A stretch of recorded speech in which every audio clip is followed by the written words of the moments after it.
Pues buenas tardes y bienvenidos a la introducción al Antiguo Testamento. Retomamos de nuevo nuestra materia y lo último que vimos fue allá en junio, fue el libro de Eclesiastés. El libro de Eclesiastés decíamos que es el libro de la búsqueda del sentido de la vida. El autor prueba, experimenta con todo lo que tiene a mano y tenía mucho a mano para experimentar, pero todas las experiencias vienen a parar en un sentimiento de vacío y de frustración y de decepción. Y finalmente, en el penúltimo versículo del libro, él transmite la conclusión que ha llegado, que es la siguiente: el fin de todo el discurso oído es este: teme a Dios y guarda sus mandamientos, porque eso es el todo del hombre. De tal manera que ahí es donde está el propósito, el auténtico, el verdadero propósito de la vida. Y ahora vamos a empezar entonces con el libro de los Salmos, el libro de los Salmos. Pero antes de nada vamos a hacer la cosa más desagradable de todas, que es corregir las erratas, los errores que hay en la primera edición del manual.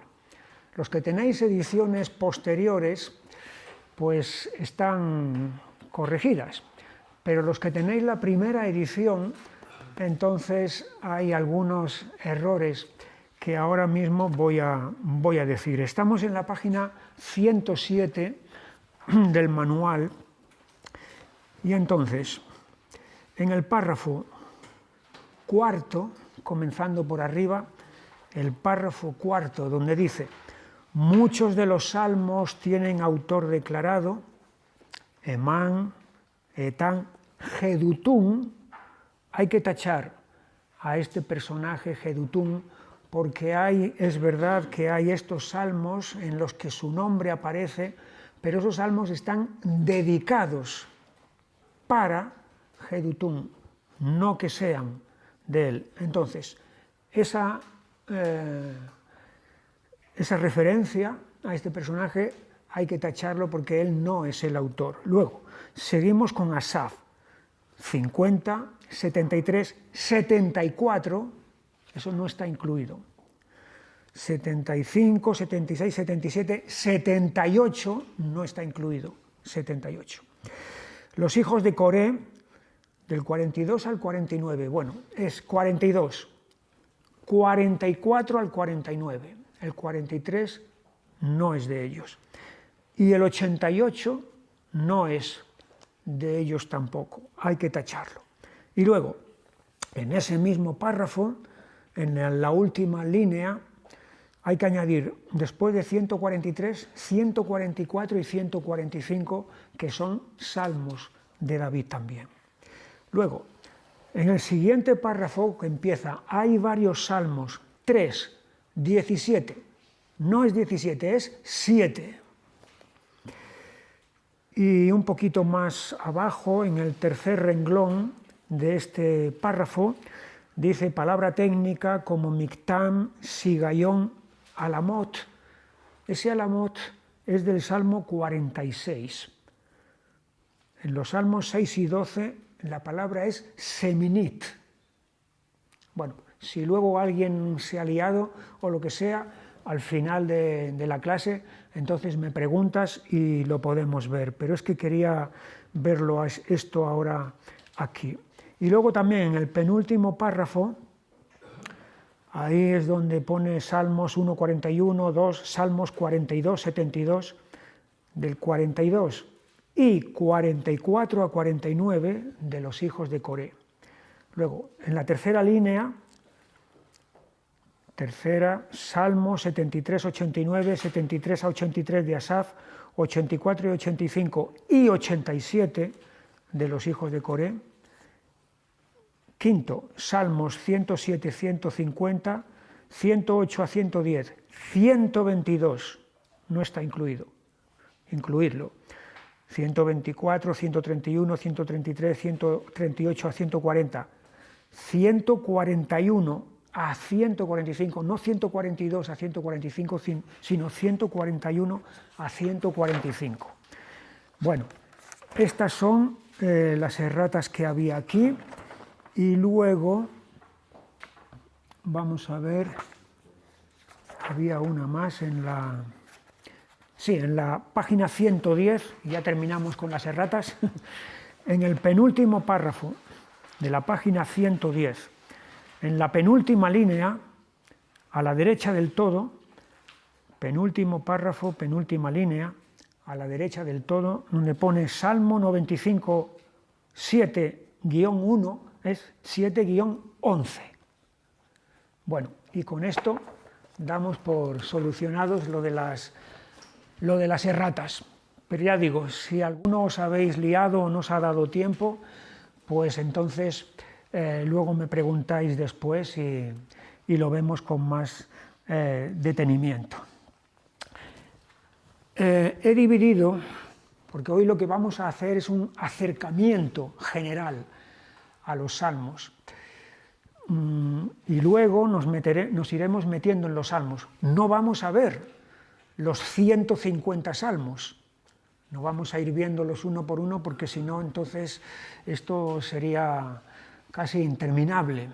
Me voy a detener en algunos que considero que bueno, pues que tienen relevancia. Todos son relevantes, todos son importantes y casi, pero bueno, hay que escoger para tratar de aligerar y de avanzar. Y entonces nos iremos deteniendo en algunos de ellos. Pero hoy lo que vamos a hacer es ver esta aproximación general, entonces, con una introducción a los salmos, la naturaleza de ellos, la autoría, las divisiones, los encabezamientos, Cristo y el Espíritu Santo en los salmos, el cambio de hablante que podemos observar en algunos de los salmos y la vigencia de los salmos. Lo primero de todo, decir que el libro de los salmos es el libro más extenso de toda la Biblia.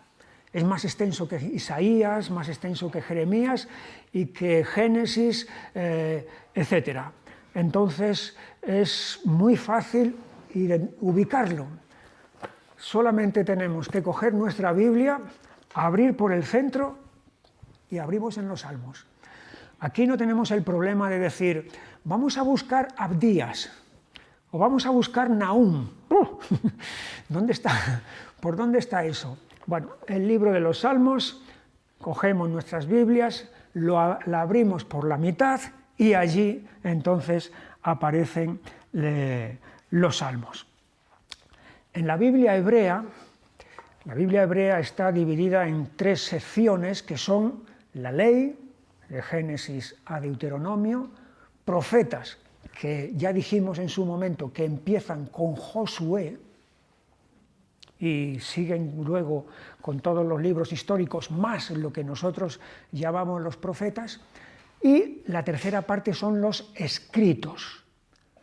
Y los escritos empiezan en la Biblia hebrea con los Salmos, no con Job, sino con los Salmos. Ellos lo tienen en otro orden. Ahí están, en esos escritos están Salmos, Job, Proverbios, Eclesiastés, Ruth, Lamentaciones, Esdras, Nehemías, Crónicas. Entonces, pero los Salmos encabezan esa tercera sección de los libros en la Biblia hebrea. Y esa división en esas 3 partes es a la que Jesús hizo referencia en determinado momento, allí en el Evangelio de Lucas, en el capítulo 24 y versículo 44, cuando se aparece a los 2 de Emaús y comienza a hablar con ellos y ellos no le reconocen de momento, y les dice estas palabras, 24-44, y les dijo: estas son las palabras que os hablé estando aún con vosotros, que era necesario que se cumpliese todo lo que está escrito de mí en la ley de Moisés, en los profetas y en los salmos. Entonces Jesús está haciendo aquí referencia a las 3 grandes secciones en las que los judíos dividían el Antiguo Testamento: la ley, los profetas, y la tercera sección le dice los salmos. ¿Por qué?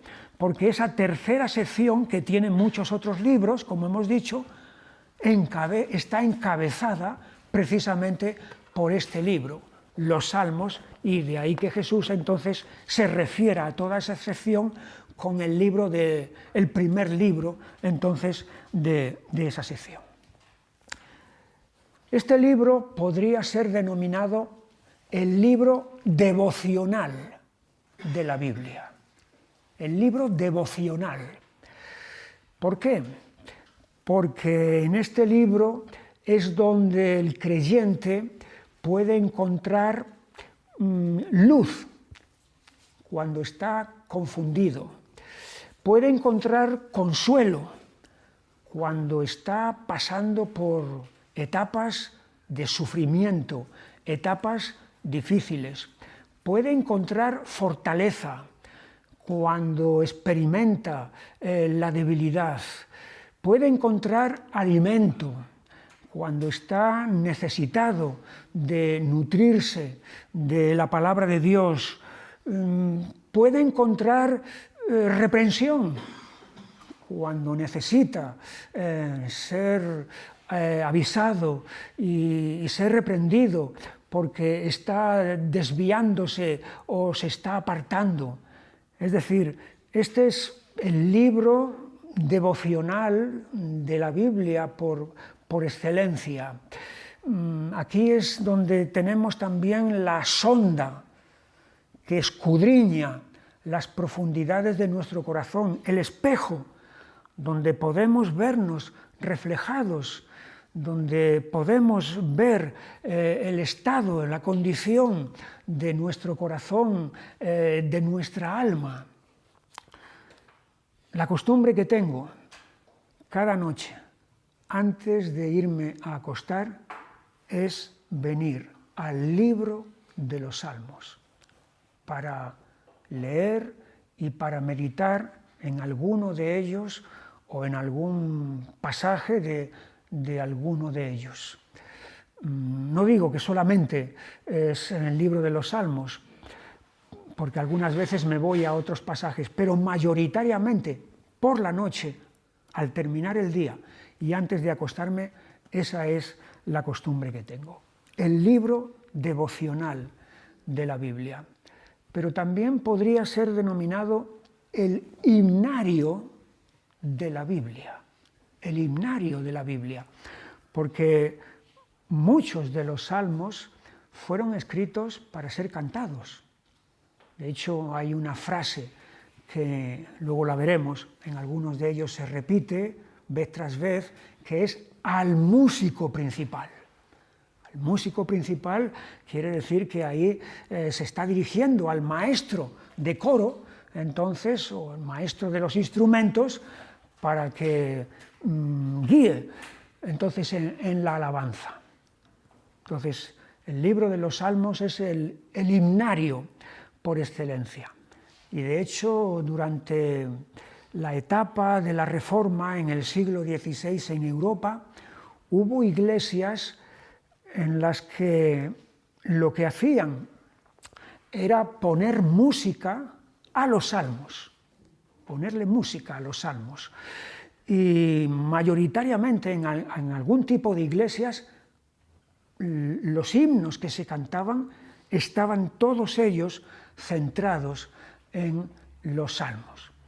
Y hasta el día de hoy, entonces, muchos compositores cristianos, tanto letristas como de la música, entonces vienen a este libro para encontrar ahí su fuente de inspiración. Esto nos puede servir un poquito de introducción a este precioso y a este profundo libro. Luego examinamos la naturaleza de este libro. Nada más comenzar a leerlo, nos damos cuenta de que estamos ante un libro que es diferente a la mayoría de los otros libros de la Biblia. Aquí no vamos a encontrar relato, no vamos a encontrar relato como en los otros libros. en los que hay desarrollo de acontecimientos y hay personajes, etc. No, este es un libro que tiene otras características. Aquí lo que vamos a encontrar son ideas, sentimientos, oraciones, todo ello bajo la inspiración del Espíritu Santo. El libro de los Salmos es un tesoro de conocimiento de Dios y de nosotros mismos. Conocimiento de Dios y de nosotros mismos. Y estos son los dos grandes conocimientos. Podemos tener conocimiento de muchas cosas. Conocimiento del mundo que nos rodea, de cómo funcionan las cosas, de la tecnología, de esto, de lo otro, y todo eso está muy bien. Pero hay dos conocimientos que son vitales, que son supremos, y esos conocimientos son el conocimiento de Dios y el conocimiento de nosotros mismos. Y ambos van de la mano, ambos van unidos. Y aquí entonces, en este libro de los Salmos, vamos a poder conocer a Dios en sus atributos, en todas las facetas que Él tiene. Lo podemos conocer, por ejemplo, como creador. Salmo 148, lo que vamos a hacer en esta tarde es ir saltando de un sitio para otro para ver muchos de los ejemplos a los que quiero referirme. Vemos en este libro de los Salmos a Dios como creador. Salmo 148 y versículo 5, alaben el nombre del Señor, porque Él mandó y fueron creados. Así que aquí tenemos a Dios en esta faceta, en esta función de que Él es el que ha creado todas las cosas. Pero no solamente las ha creado, sino que las sustenta, las sostiene. Es decir, no solamente las crea con su palabra y luego se desentiende de ellas, sino que además de crearlas, también las está sosteniendo para que continúen existiendo. En el Salmo 65 y versículo 9 dice: visitas la tierra y la riegas, en gran manera la enriqueces, con el río de Dios lleno de aguas, preparas el grano de ellos cuando así la dispone.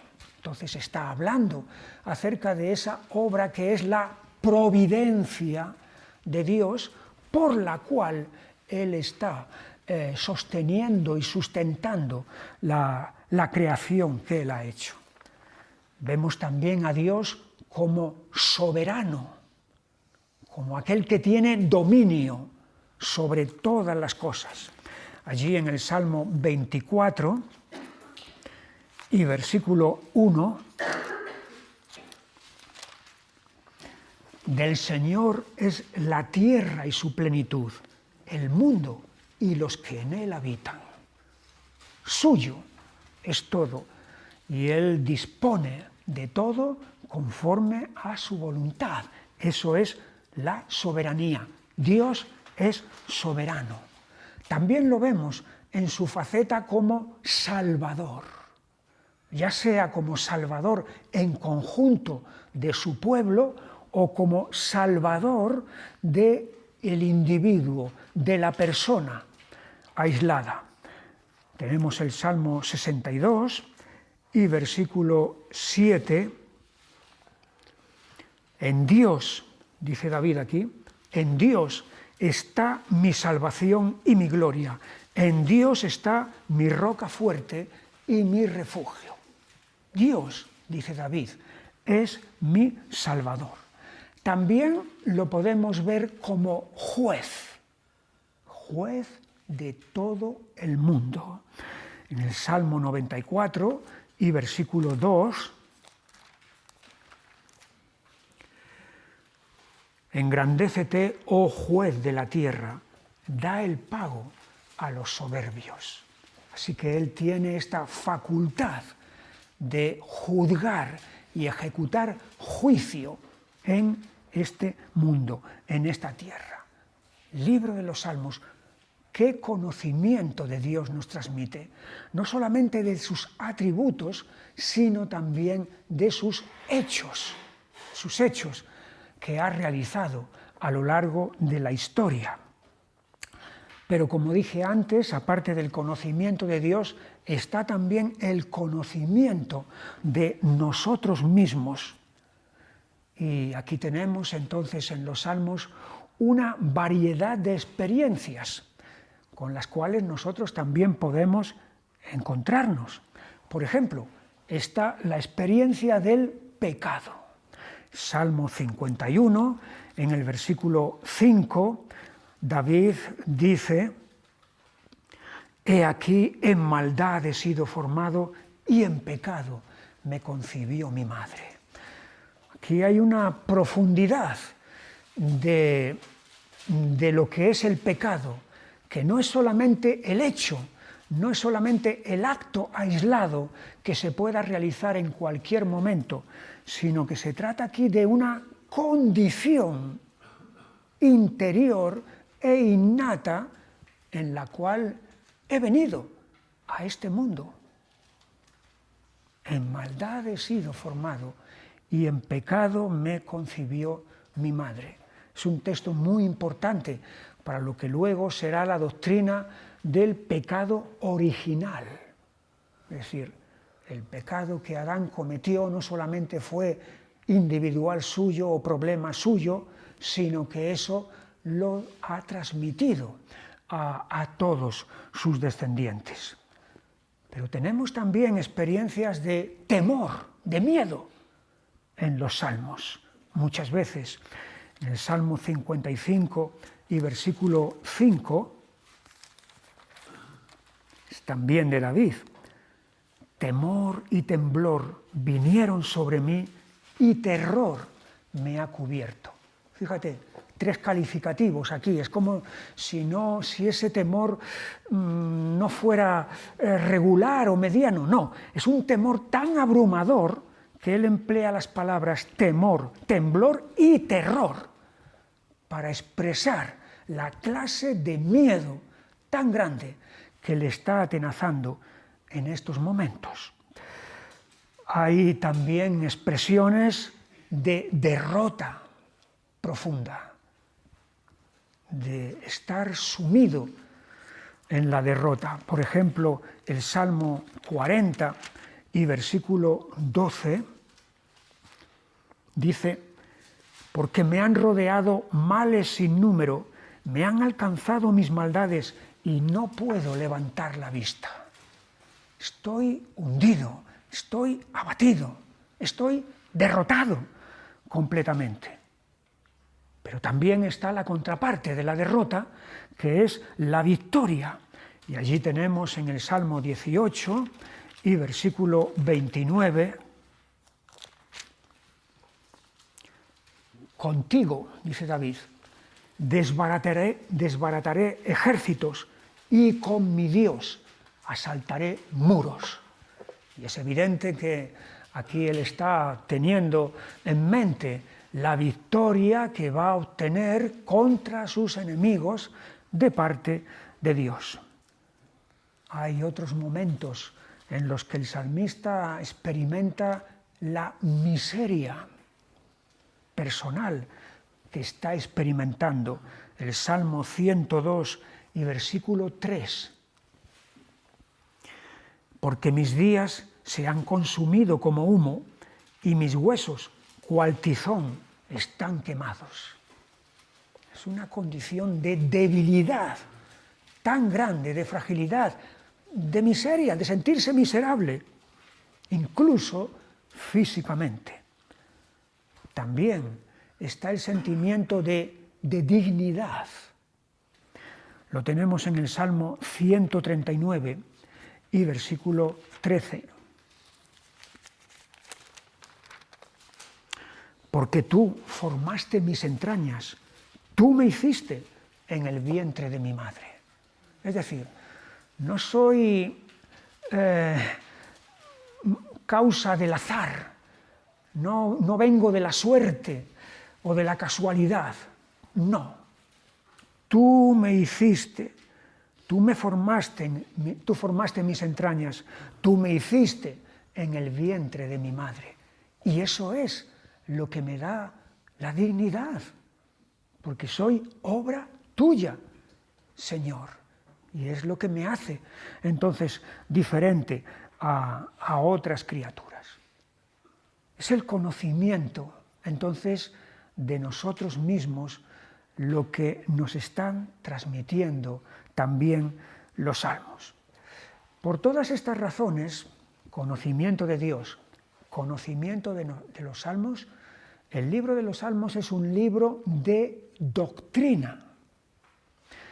Pero cuando hablamos de doctrina, a veces podemos pensar, doctrina, eso me suena a algo seco, a algo frío, a algo académico, intelectual, con palabras técnicas que solamente unos pocos entienden. No. Cuando hablamos de que el libro de los Salmos es un libro de doctrina, estamos diciendo que es un libro de profunda enseñanza, de rica sabiduría que nos está transmitiendo, cálida, no fría, totalmente cálida, viva, no muerta, no doctrina muerta, sino totalmente viva. Al leer los salmos, lo primero también que nos llama la atención, hemos dicho que su naturaleza es diferente a la mayoría del resto de libros de la Biblia, nos damos cuenta que tiene una característica y es que es poesía. Es un libro poético y en ese sentido está unido, está hermanado con otros dos libros del Antiguo Testamento, que son el Cantar de los Cantares y Lamentaciones. Lamentaciones es un libro que está escrito en estructura poética y el Cantar de los Cantares también es poesía. Y aquí el libro de los Salmos también hay poesía. Hay una diferencia entre la poesía nuestra, la poesía occidental y la poesía hebrea. La poesía occidental está basada en la rima.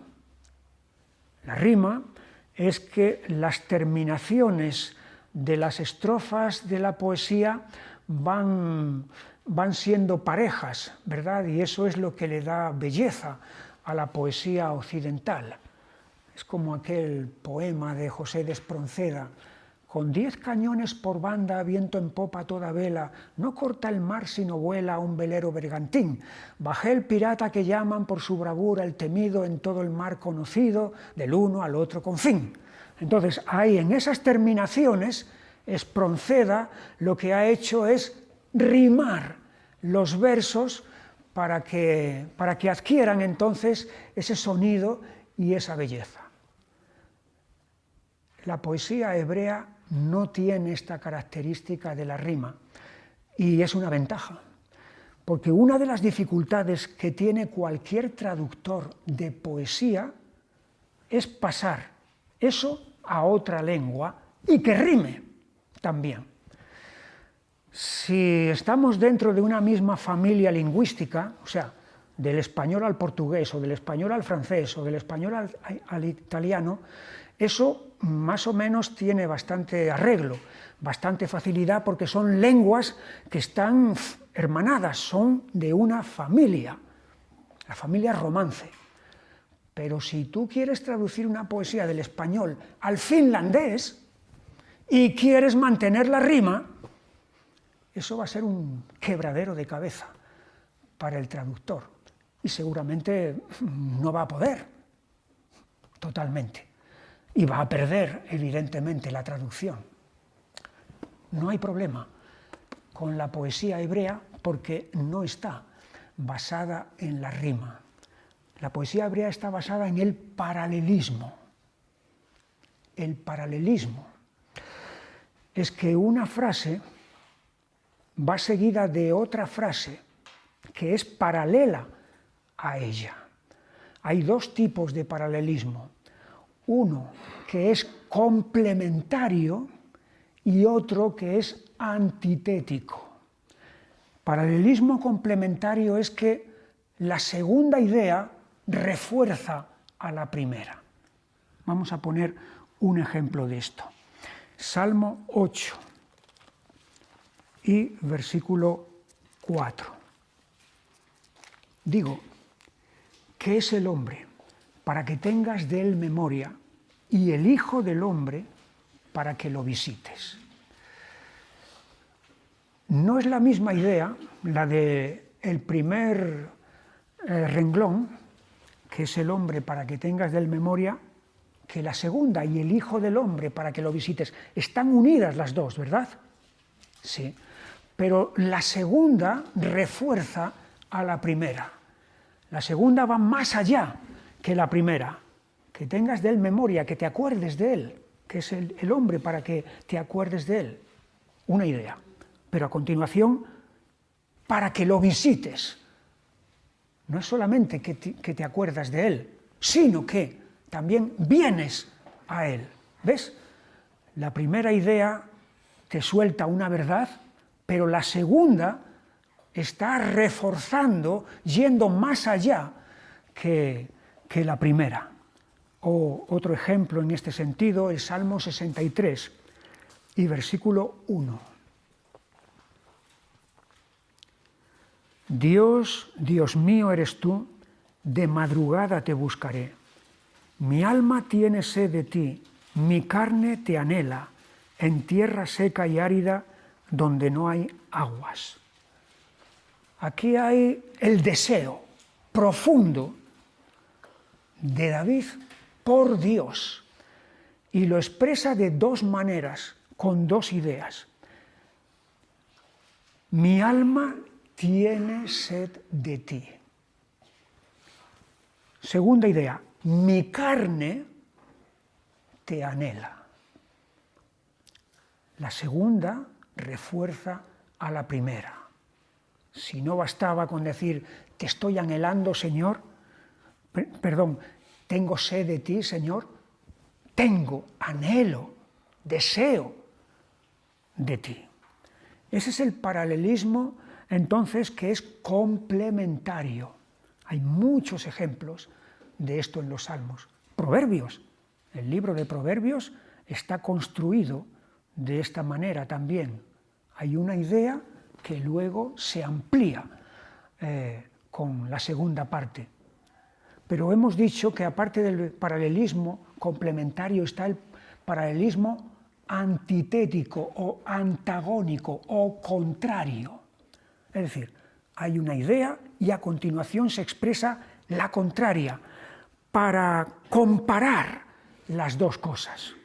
Por ejemplo, el Salmo 37 y versículo 21. El impío toma prestado y no paga, mas el justo tiene misericordia y da. ¿Ves aquí el contraste que hay? Este es el paralelismo antitético. Dos ideas que son contrarias para expresar una verdad. El malvado toma prestado y no paga, pero el justo tiene misericordia y da. Están ahí comparándose entonces dos personas y dos maneras de comportarse. Entonces aquí tenemos la naturaleza especial que este libro de Proverbios tiene, diferente a tantos y tantos libros de la Biblia. Este asunto de la poesía no quiere decir que solamente salmos, cantares y lamentaciones tengan poesía. Hay algunos párrafos en otros libros donde aparece también. Por ejemplo, en Éxodo, en el capítulo 20, el canto de Moisés, nada más cruzar Israel el Mar Rojo y los egipcios hundirse en el mismo, ahí hay un canto. El canto de Moisés en Deuteronomio 32, como despedida, de recordatorio para los hijos de Israel, está también puesto, dice, este es el canto que Moisés cantó, lo puso también en forma de poesía. David, cuando murieron Saúl y Jonatán a manos de los filisteos, él escribió una lamentación por la muerte de esos dos hombres. Ana, cuando nació su hijo Samuel, ella, que había sido estéril y no podía tener hijos, prorrumpió también en una exclamación de alabanza poética a Dios. Así que tenemos por ahí esparcidos también ejemplos de esta naturaleza poética que tiene el libro de los Salmos, pero aquí es donde con mayor extensión que en ninguna parte. Pasamos así a la autoría del libro de los Salmos. Como todo lo demás de la Biblia, los Salmos tienen una doble autoría, doble. Una autoría, un autor que es divino, que es Dios, que es el Espíritu Santo, y luego unos autores humanos de los que el Espíritu Santo se sirvió, usó para plasmar lo que él quería que plasmara.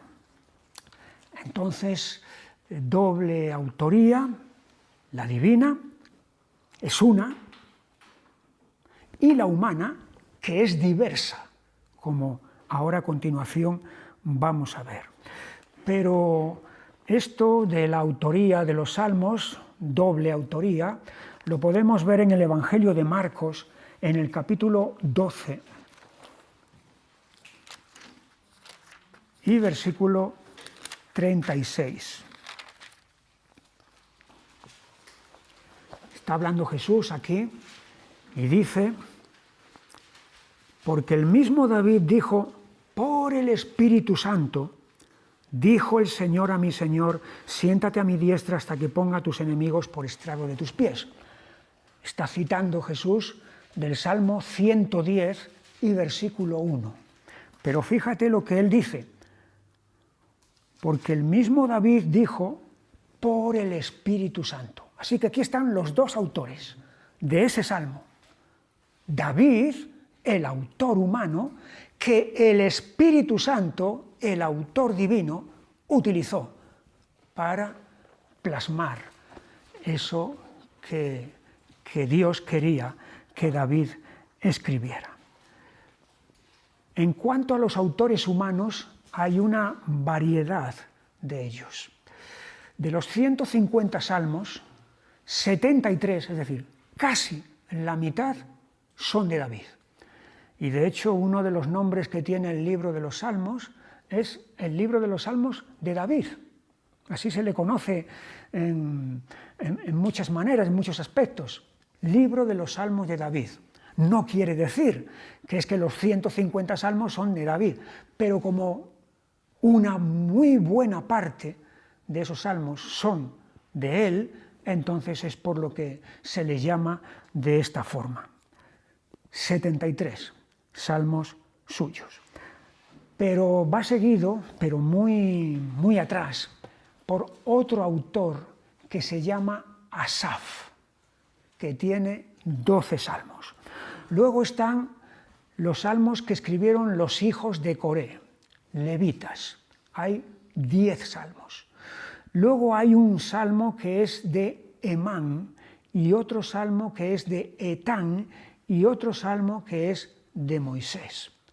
Y luego hay 52 salmos que son anónimos, que no tienen, es decir, no se cita quién fue el autor de ellos. Estos tres que estoy diciendo, Asaf, Emán y Etán, esos tres eran levitas. Aparecen en el primer libro de Crónicas, en el capítulo 25.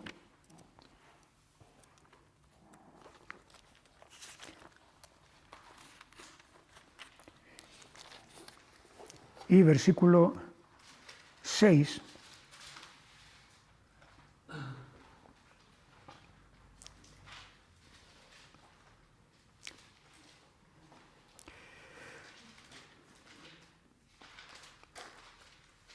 Bueno, en el 1 dice, asimismo David y los jefes del ejército apartaron para el ministerio a los hijos de Asaf, de Emán y de Jedutún. Asaf y Emán son autores de salmos, y luego tenemos en el versículo 6, y todos estos estaban bajo la dirección de su padre en la música en la casa del Señor, con címbalos, salterios y arpas para el ministerio del templo de Dios. Asaf, Jedutún y Emán estaban por disposición del rey.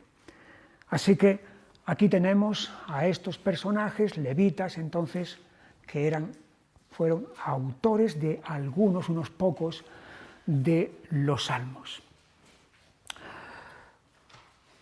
Se me ha olvidado aquí poner fechas. Si queréis podéis incluir aquí, después de autoría, fechas.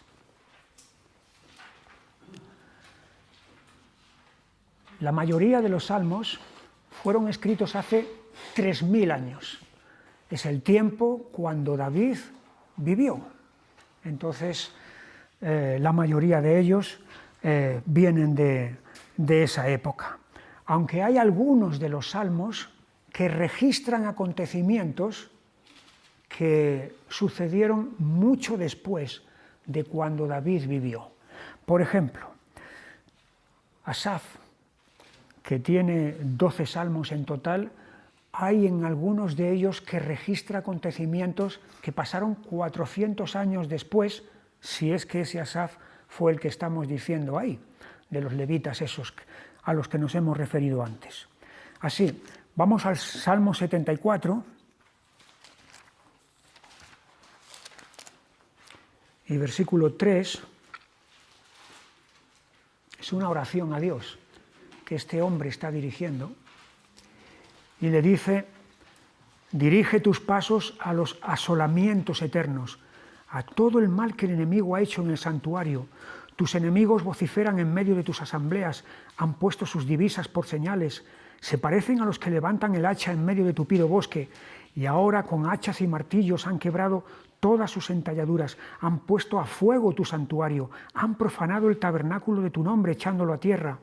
Dijeron en su corazón: destruyámoslos de una vez, han quemado todas las sinagogas de Dios en la tierra. Esto es lo que Asaf está refiriendo aquí. Y evidentemente aquí se está refiriendo a la destrucción del templo, a la caída de Jerusalén. Está hablando en el 7, han puesto a fuego tu santuario. Pero eso pasó 400 años después del tiempo de David. No es el único salmo de Asaf que menciona estos acontecimientos. En el 79, versículo 1, oh Dios, salmo de Asaf, oh Dios, vinieron las naciones a tu heredad, han profanado tu santo templo, redujeron a Jerusalén a escombros, dieron los cuerpos de tus siervos por comida a las aves de los cielos, la carne de tus santos a las bestias de la tierra. Derramaron su sangre como agua en los alrededores de Jerusalén, y no hubo quien los enterrase. Somos afrentados de nuestros vecinos, escarnecidos y burlados de los que están en nuestros alrededores. De nuevo, Asaf está registrando aquí acontecimientos que indican que ha habido una destrucción, una caída total de Jerusalén y también del templo. Otro salmo más, en este sentido, es el siguiente, el 80, versículo 15. La planta que plantó tu diestra y el renuevo que para ti afirmaste, quemada a fuego está, asolada, perezcan por la reprensión de tu rostro. Así que, ¿qué hacemos con estos salmos que hablan de sucesos que vendrían siglos después? Pues hay dos soluciones. Una, que este hombre Asaf, que vivió, era levita cuando el tiempo de David, está profetizando de lo que un día ocurrirá, o que hay otro Asaf, que no es el levita este, sino que es alguien posterior, entonces, que fue testigo directo de todos esos desastres en Jerusalén y en el templo, y él fue el que los registró. En cualquier caso, sea uno o sea otro, lo cierto es que los tenemos aquí, entre los salmos, como palabra de Dios. Ahora sí, pasamos a las divisiones que hay en el libro de los salmos. Hay una división interna, que está en este mismo libro. Si vamos al final del Salmo 41,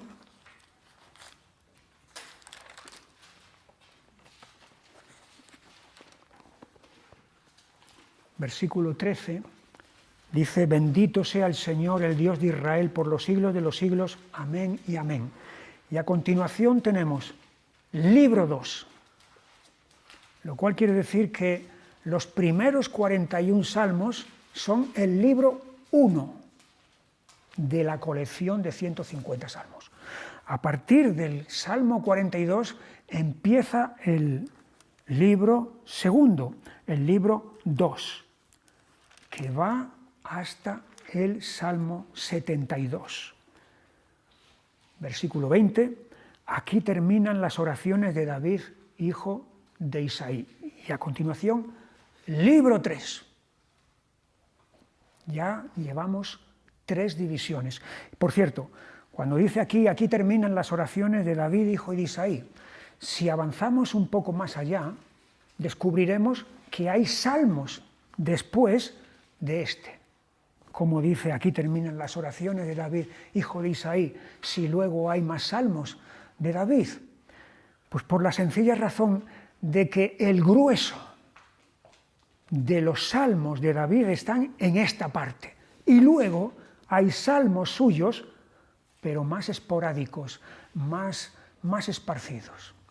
Entonces, este tercer libro comienza en el Salmo 73 y llega hasta el Salmo 89, que termina en el versículo 52, bendito sea el Señor para siempre, amén y amén. Si nos damos cuenta, cada vez termina con una bendición a Dios cada una de esas divisiones de los libros. Y a continuación, libro cuarto. Este libro cuarto se va a extender desde el Salmo 90 hasta el 106. Versículo 48, bendito el Señor Dios de Israel desde la eternidad y hasta la eternidad, y diga todo el pueblo, amén, aleluya. Libro quinto. Y ahí entonces estamos en la última de las divisiones, que ya acaba con el Salmo 150. Esta es la división interna que hay en el libro de los Salmos. Pero aparte de la división interna, podemos hacer otro tipo de divisiones de los salmos. Por ejemplo, una división por el tono que tienen los salmos.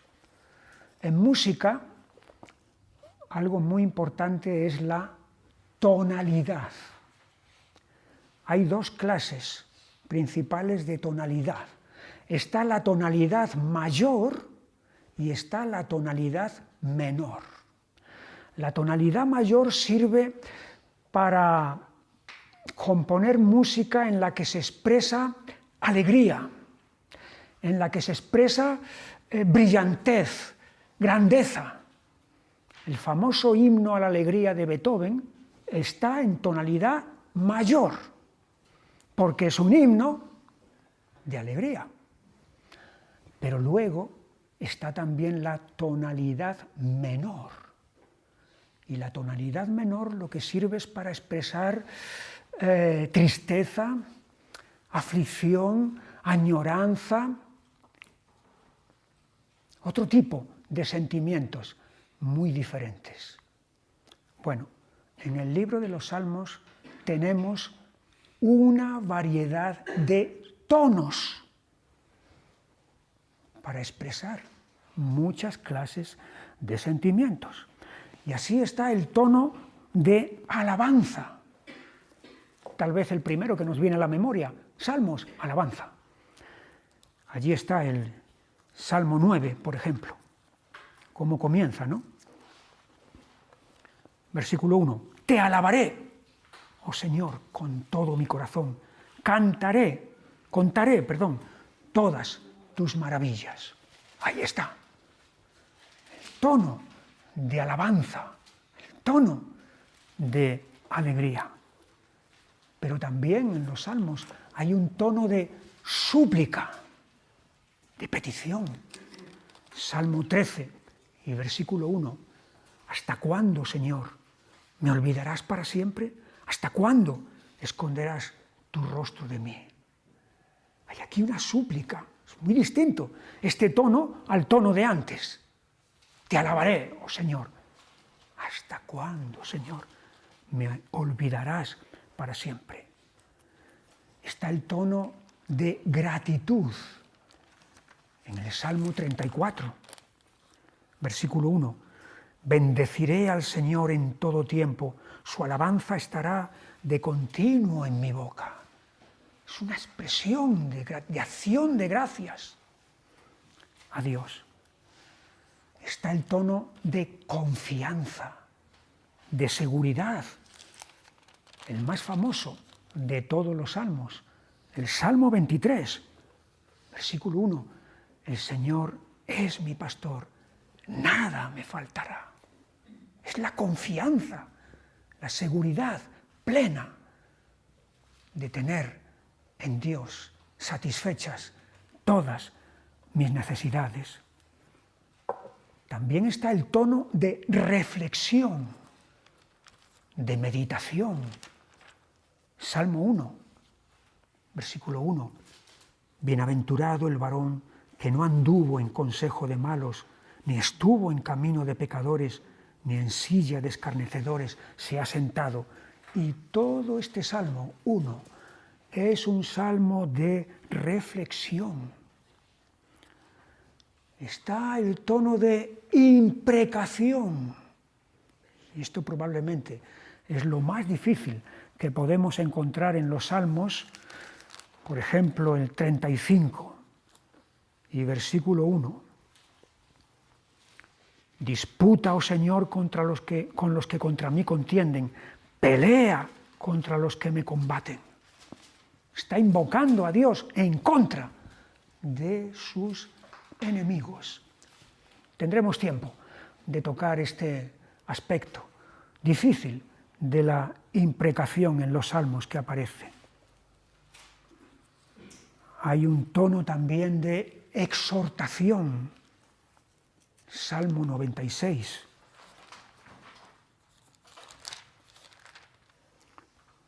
Versículo 1. Cantad al Señor, cántico nuevo, cantad al Señor toda la tierra. Aquí el que escribió el Salmo está exhortando a que todos levanten la voz, la eleven para cantar a Dios. Un tono de exhortación. Por supuesto, hay un tono de arrepentimiento.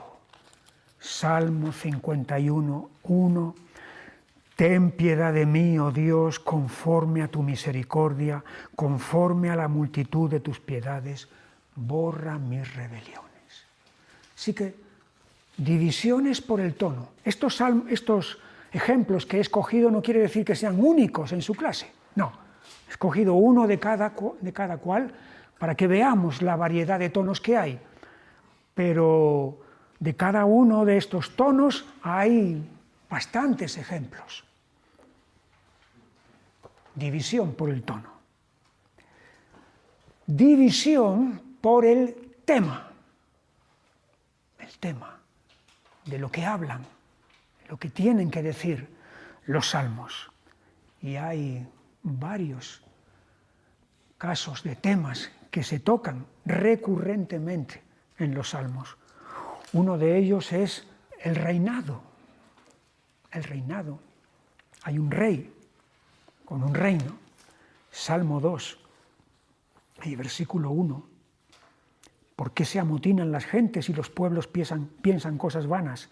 Se levantarán los reyes de la tierra y príncipes consultarán unidos contra el Señor y contra su ungido, contra su rey. Y todo el Salmo 2 es el tema, es el rey y el reino.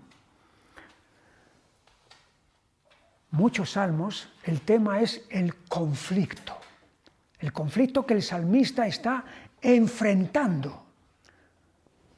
Tiene enemigos que quieren destruirlo. Ahí David tiene mucho que decirnos, porque él pasó por muchas circunstancias muy peligrosas en su vida, hasta el punto de que esa vida estuvo en peligro, porque tenía enemigos mortales que querían destruirlo, y el conflicto está presente en estos salmos. Salmo 3 y versículo 1. Oh Señor, cuánto se han multiplicado mis adversarios, muchos son los que se levantan contra mí, muchos son los que dicen de mí, no hay para él salvación en Dios. Conflicto. Otros salmos tocan el tema de la historia pasada, la historia del pueblo de Dios, del pueblo de Israel. La historia es una gran maestra si se sabe extraer lecciones de ella. El problema es que muchas veces no se extraen las lecciones y se vuelven a cometer los mismos errores que las generaciones anteriores cometieron en el pasado. Pero hay salmos en los que el tema es recordar, rememorar lo que pasó entonces, para sacar provecho de eso. Salmo 78 y versículo 1. Escucha, pueblo mío, mi ley, inclinad vuestro oído a las palabras de mi boca. Y a partir de aquí, todo este salmo es un recorrido. Desde que Israel sale de Egipto, pasando por la etapa del desierto y entrando en Canaán, la continuidad de fracasos que tuvieron están aquí recogidos en este salmo. ¿Con qué propósito? Con el propósito de que la generación actual aprenda de aquellos fracasos de sus antepasados. Es la historia. Otros son salmos cuyo tema es la salvación. En ese sentido, el Salmo 18 es un ejemplo. Versículo 1. Te amo, Señor, fortaleza mía, Señor, roca mía y castillo mío y mi libertador, Dios mío, fortaleza mía, en Él confiaré, mi escudo y la fuerza de mi salvación, mi alto refugio. Invocaré al Señor, quien es digno de ser alabado, y seré salvo de mis enemigos. Me rodearon ligaduras de muerte y torrentes de perversidad me atemorizaron. Ligaduras del Seol me rodearon, me tendieron lazos de muerte. Es decir, estaba perdido. Estaba perdido. En mi angustia invoqué al Señor y clamé a mi Dios. Y a partir de ahí es donde Dios interviene, saca, liberta, restaura y da la victoria al que está hablando, que es David. Es un salmo de salvación. Hay otros salmos que son de juicio. Salmo 83. Y versículo 1. Oh Dios, no guardes silencio, no calles, oh Dios, ni te estés quieto, porque aquí que rugen tus enemigos y los que te aborrecen alzan cabeza. Y a partir de ahí enumera la confabulación que hay de enemigos contra el pueblo de Dios para tratar de destruirlo. Y entonces aquí es donde se invoca a Dios para que intervenga y juzgue a todos estos enemigos. División por el tema, división por el tono, división por el tema, división por el hablante. En ocasiones el hablante es una persona, un individuo. En otras ocasiones es un colectivo. Muchos salmos están en singular. Salmo 42. Y versículo 1. Como el ciervo brama por las corrientes de las aguas, así clama por ti, oh Dios, el alma mía. Aquí hay una persona que es la que está escribiendo este salmo, un individuo. Pero hay otros salmos en los que no es una persona, sino que es un grupo, un colectivo, el pueblo de Dios en conjunto, el que está hablando en ellos. Salmo 44, versículo 1.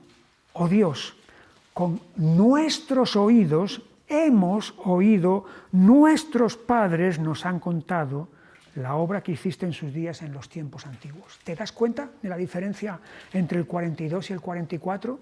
El 42 es, así clama por ti, oh Dios, el alma mía, yo. En el 44, con nuestros oídos, nuestros padres nos han contado. Es un plural, es un colectivo, es el pueblo de Dios. División por el hablante. División por el destinatario. ¿A quién van dirigidos los salmos? Y podríamos decir, pues ¿a quién van a ir dirigidos? A Dios. Es verdad que muchos de los salmos van dirigidos a Dios. Por ejemplo, el Salmo 8.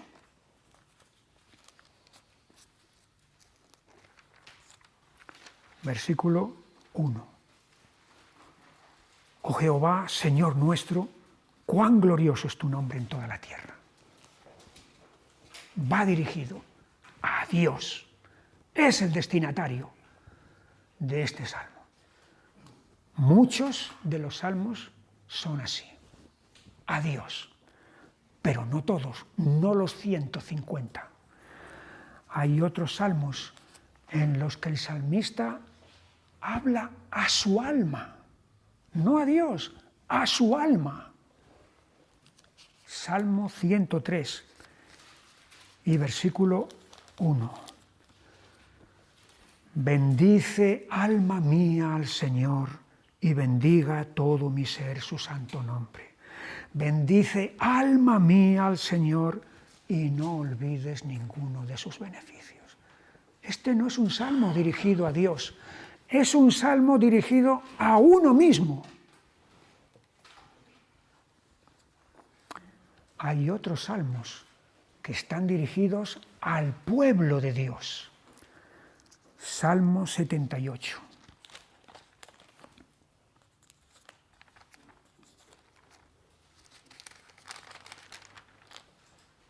Y versículo 1. Escucha, pueblo mío, mi ley, inclinad vuestro oído a las palabras de mi boca. No es a un individuo y no es a Dios a quien va dirigido esto. Pueblo mío, escucha. Hay otros salmos que van dirigidos a los pueblos en general, no simplemente al pueblo de Dios, a Israel, a todos los pueblos en general. Salmo 47.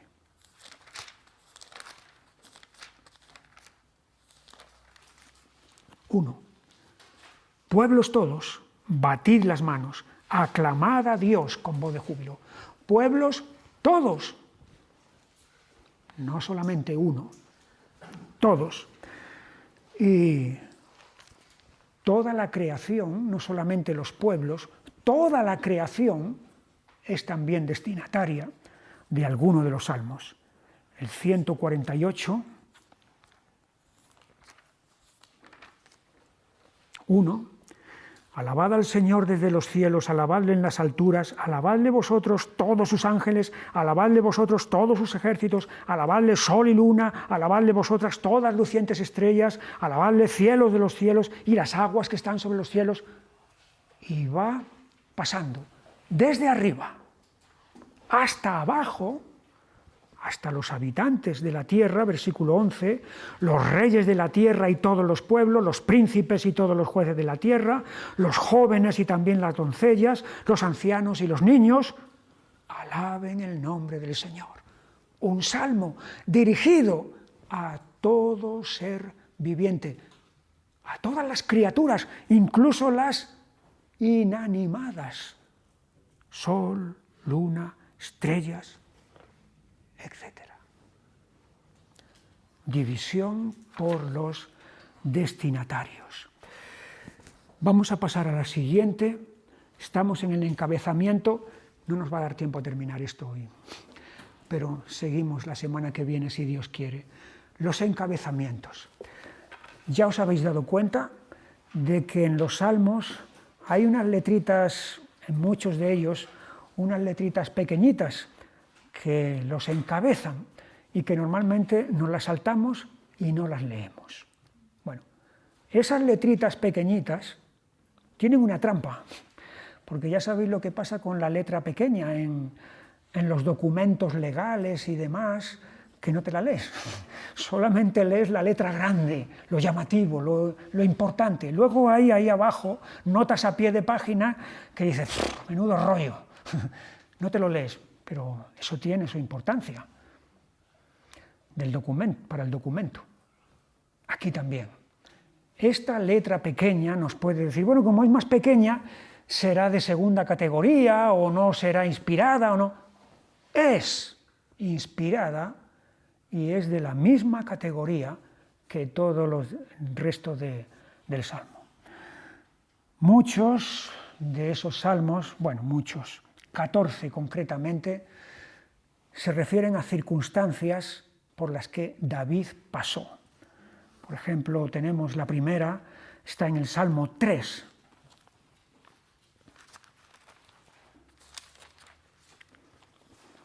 Salmo de David cuando huía de delante de Absalón, su hijo. Y esa referencia, ese encabezamiento nos ayuda a entender lo que luego vamos a leer a continuación, porque es bajo esas circunstancias que David está expresando aquí este conflicto que está viviendo tan profundo, que es nada más y nada menos que con su propio hijo que lo quiere matar.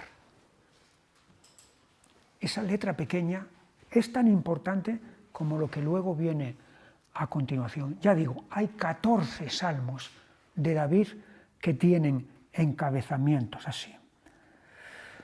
Hay otros salmos que tienen una palabra técnica, tan técnica que no la entendemos. Incluso queda en la ambigüedad y en decir, pues no sé qué es lo que quiere decir esa palabra técnica. Por ejemplo, el Salmo 16. El encabezamiento dice Mictán de David. ¿Qué significa la palabra Mictán? Para mí, desconocido. No lo sé. ¿Qué es lo que quiere decir Mictán de David? Hay otras, que es el Salmo 7, que es la palabra Sigayón de David. Y esta palabra parece que sí se sabe lo que es himno. Sigayón sería entonces himno de David. En el Salmo 6, al músico principal en Nejinot sobre Seminit, Salmo de David. Seminit es la palabra octava. Octava. Tal vez pueda indicar una referencia a la octava cuerda de algún instrumento o algo, una referencia musical. Ya digo, hay varias palabras así raras para nosotros, pero seguramente eran familiares y muy familiares para ellos. Seguramente la palabra más repetida que vemos muchas veces en los salmos es Selah. Selah, que aparece nada menos que 71 veces. Mira, ahora no la he recogido yo aquí en los apuntes, a ver si alguno... Sí, mira, aquí está en el 20, después del versículo 3, haga memoria de todas tus ofrendas y acepte tu holocausto. Selah. Parece que esto indica una pausa o un silencio. Probablemente otra vez una referencia a la composición musical en la que el salmo era cantada y en la que había que pararse durante un momento. Y el encabezamiento más numeroso de todos lo tenemos en la expresión al músico principal. Comienza eso en el Salmo 4. El Salmo 4, y ya con esto vamos a ir terminando. Al músico principal sobre Nejinot, Salmo de David. Bueno, al músico principal hay 55 salmos con esta expresión. Referencias, como dije antes, seguramente al director, al maestro entonces del coro o de los instrumentos que está llevando o que va a llevar la dirección de la alabanza en el culto. Los encabezamientos. No olvidemos, son palabra también inspirada, lo mismo que el resto de lo demás del texto. Dejamos entonces para el viernes de la semana que viene la presencia de Cristo y del Espíritu Santo en los salmos, el cambio de hablante, que es una peculiaridad que hay en los salmos que no aparece en el resto de la Biblia. Hay un cambio de hablante, y ya explicaré lo que eso significa, y la vigencia que siguen teniendo los salmos. Tienen 3000 años de antigüedad, pero siguen teniendo la misma fuerza, el mismo vigor que cuando fueron escritos, igual que el resto de la palabra de Dios. Así que el Señor os bendiga y hasta el próximo día, si Dios quiere. A la memoria las cosas que el Señor hizo por mí, incontables son sus maravillas.